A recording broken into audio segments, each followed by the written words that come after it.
नमः।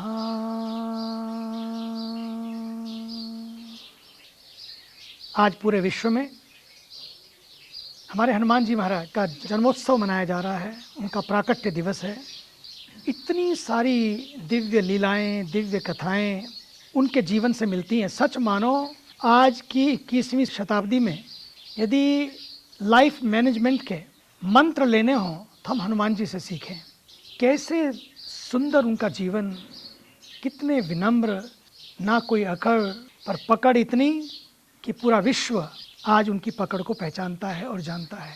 डिटेल में ना जाते हुए बस इतना ही कहूँगा, हनुमान चालीसा में इतनी सारी चौपाइयाँ हैं, इतने प्यारे प्यारे मंत्र हैं, उनमें से किसी भी एक चौपाई को ले लिया जाए, सब में सार भरा है, रस भरा है और जीवन का संदेश भरा है।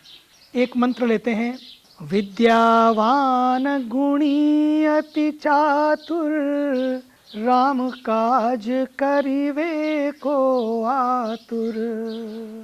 विद्यावान, गुणी, अति चातुर और फिर राम काज करिवे को आतुर। विद्यावान, हमारे हनुमान जी महाराज विद्यावान हैं, गुणी हैं, अति सुजान हैं, चतुर हैं और फिर इन सब चीज़ों के होने के बावजूद अतुलित बलधामम, इतना बड़ा बल है, इतनी शक्ति है, इन सब के बाद राम काज करिवे को आतुर।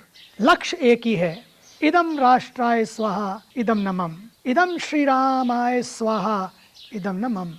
केवल प्रभु के लिए, समाज के लिए, सर्वस्व के लिए, ये जो जीवन है ना, यही लक्ष्य सर्वोत्तम लक्ष्य है। तो विद्यावान, देखो भैया, विद्यावान तो बहुत लोग हो जाते हैं, इसका मतलब विद्वान। पढ़ लिख के लोग कई बार ग्रेजुएट तो हो जाते हैं।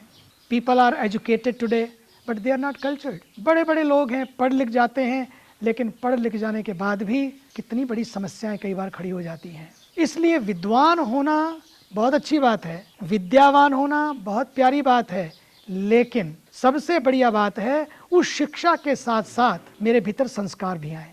और उन संस्कारों से, अगर नहीं तो क्या होगा, आप देखेंगे अगर संस्कार नहीं होंगे, व्यक्ति मानव बम बन के तैयार हो जाएगा। कब कहाँ विस्फोट होगा, क्योंकि भीतर तो उसने गढ़ा ही नहीं, खुद को तो उसने गढ़ा ही नहीं, ना उसमें संस्कार, ना उसमें विनम्रता, तो होगा क्या?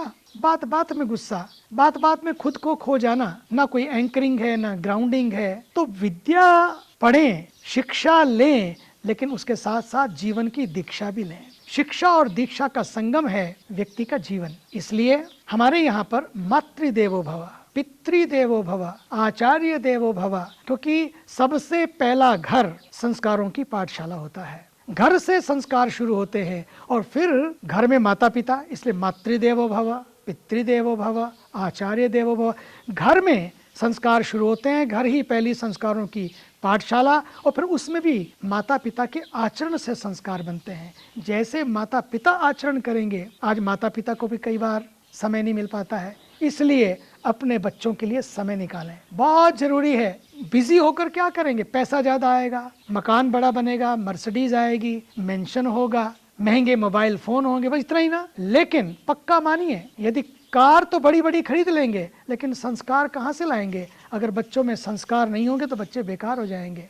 इसलिए कार दे पाएँ कि ना दे पाएँ, अपने बच्चों को संस्कार दें। और साथ ही साथ मोबाइल, बड़े बड़े फ़ोन दे देंगे उनको, स्मार्टफोन आ जाएंगे, लेकिन बच्चे कहीं स्मार्ट बन रहे हैं कि नहीं बन रहे हैं? बाहर की पढ़ाई से बच्चे स्मार्ट नहीं बनेंगे, अपने मूल्यों से जुड़ने से बच्चे स्मार्ट बनेंगे। उनको मूल्य समझाएं, क्या है मेरे मूल्य? सत्य, प्रेम, करुणा, ये जो हमारे मूल्य हैं, अपनी मूल से जुड़े। जब व्यक्ति मूल से कट जाता है, जो पेड़ अपनी जड़ से कट जाता है, उस पे कितने भी सुंदर फूल खिले हों, पत्ते खिले हों, सब सूख जाते हैं, सब मुरझा जाते हैं। इसलिए अपने मूल से जुड़ें, अपने मूल्यों से जुड़ें, अपनी जड़ से जुड़ें और अपनी जड़ों से जुड़ें। जय हनुमान, जय हनुमान, जय हनुमान।